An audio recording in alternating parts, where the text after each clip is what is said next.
Selection is a relentless interrogator. Before you even step onto that start line, it starts asking you questions. It asks, are you fit enough? Are you mentally stable? How do you handle pressure when you're sleep deprived, dehydrated or hungry? Do you actually have the aptitude and or the skill to serve in the SAS? And then, when you're cold, wet and alone in the early hours of the morning, it asks probably the most confronting question of all. Is this worth it? Most guys wait until they're actually in the pain cave to try to find the answers. But by then, to be honest, it's usually too late. Your brain is in survival mode, looking for an exit, not a reason to stay. Selection is a test. And like any test, it's a hell of a lot easier if you already know the answers before you sit it. I'm not talking about knowing the routes or the order of activities.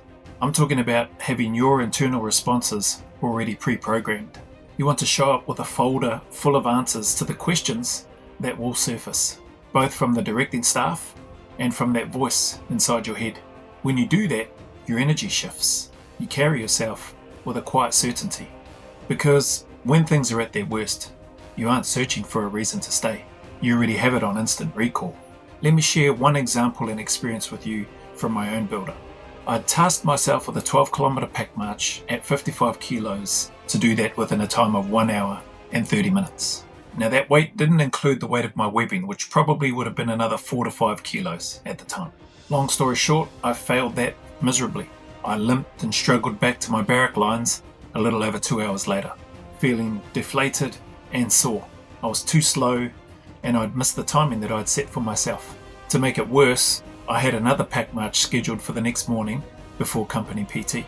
No motivational music was going to fix how I felt. When the alarm went off the next day, I got up, got warmed up, put my pack back on and got back to work. I was slow and I struggled once again, but I got the work done. After that, I got back, got cleaned up, got ready, got dressed in the PT kit and then headed up to work to get ready for company PT.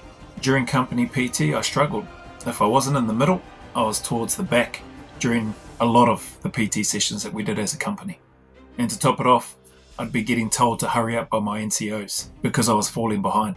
My NCOs didn't know that I'd already done a pack march earlier that morning, again with 55 kilos, and they didn't need to know. They just saw me lagging. I had to carry that.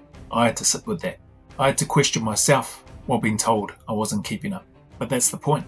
In those moments of feeling deflated, of being told to hurry up when I was already redlining, I was accumulating answers for the test. I was answering the question, what do you do when you've missed the mark and you're hurting? Is this worth it? My answers became simple. I keep moving. I've felt this disappointment before and I'm capable of working through it. Having those answers before the start line turns a potential crisis into a known event. It puts the power back in your hands. If you don't test yourself now, and if you don't fill that folder with answers today, you leave a vacuum. And in selection, that vacuum will be filled with doubt, excuses, and eventually a decision to quit. This is what we focus on in our Skool community. We don't just talk about the kilos in the pack.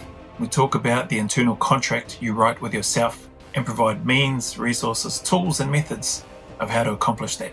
We share the wins, we share the failures, we share the raw moments, so that when you face selection, you aren't looking for answers. You're just executing the response you've already chosen. Don't wait for the pain to start before you decide who you are. Come and join us.